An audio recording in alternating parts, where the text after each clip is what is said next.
Hey everyone, I'm Kaitlyn Durocher with Red Carpet Report at the LA Area Emmy Awards. Kaitlyn. Adrian Garcia Marquez. Nice to meet you. So tell me why you're here tonight.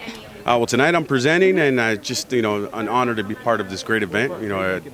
Being part of Time Warner Cable Deportes and Los Angeles Lakers Television in Spanish, it means a lot to us because we're barely going into our 4th year. So to be amongst the great stations, the great channels, and the bar that's been set really high, it's an honor to just be a part of it. That's amazing. Congratulations. Exciting to be here. Very excited. And I think that a lot of the guys, at work, everybody that we work with, great team. I think that this is one of those events where it kind of just we're able to confirm what we try to do in day out, which is just do a top quality job in anything that we're doing, anything we're presenting, and especially when it comes to Laker basketball. The team might not have been doing all that well, but we try to maintain that level, that championship level that the Lakers have set a standard for. Well, that's your job, right? Right. Yeah. Even if they're not doing it, someone has to. Absolutely. So what type of challenges do you face in creating a story that would be worth an Emmy? I think at the end of the day, it's just a matter of not getting complacent. I think in Spanish television, there used to be, like this kind of feeling that if it wasn't soccer, the love wasn't put into it. You know what I mean? And now it's not like that. And I think we definitely have tried to push it, as far as NBA coverage, Major League Baseball coverage in particular, and the LA Galaxy, just, put it all together. But at the end of the day, it's kind of just put together a product that I think our audience is proud of, we're proud of when we put it on the air. And I think that that's the main goal, I think. With anything that we do, that's the main goal, is to kind of just raise the bar. Not every event, not every couple of years. Constantly, exactly. So what type of story do you think that your audience, your demographic is looking for? I think they want you to not assume that they don't know.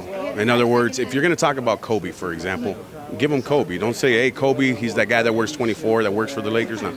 They already know that. They already know that. So you want to get a little deeper. You want to talk about Kobe's personality, how Kobe sometimes might speak Spanish at practice and stuff like that. So the audience, I think we owe it to them to just do our best work possible without, or considering that we're not going to insult anybody's intelligence, that we're not going to assume they don't know about basketball, so we're going to tell you that a basket is a basket, things like that. So I think that we just go, we flow, and at the end of the day, it's we just enjoy our job. And absolutely. Very cool. Now, is there any story that sticks out to you in particular that you just loved working on, or really touched you, or really challenged you? I think last year, the award that we're actually nominated for as a team today for Time Warner Cable Deportes was our media day. It was the first time it was covered the way we covered it.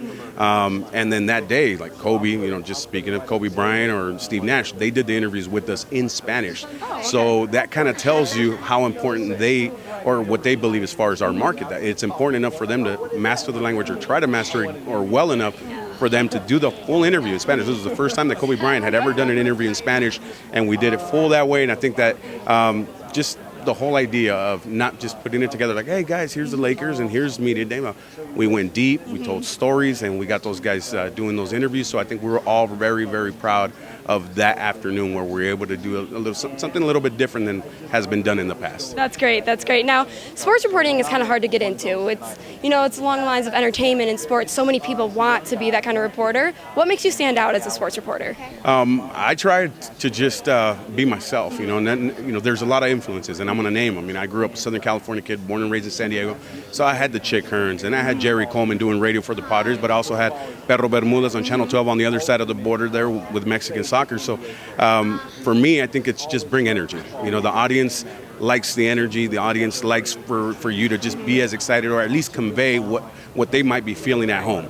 And that's my challenge every night when I'm calling a Lakers basketball game on television. And I'm always going to kind of just keep that in mind. Like, hey, I can't slack, not even for 1 second, not even 1 minute. I want to be there. If it was an equivalent to a basketball player, I'm the guy crashing both windows, looking for the boards, diving on the floor, nonstop until it's over. That's a great analogy. Yeah, thank you. So how do you keep your energy out every night, over and over? I think it's a dream come true. It's a dream job. So, and I know it sounds cliche, but it's true. I feel like a kid in a candy store at Disneyland every night that I'm in that booth. I sit down, Chick Hearn row.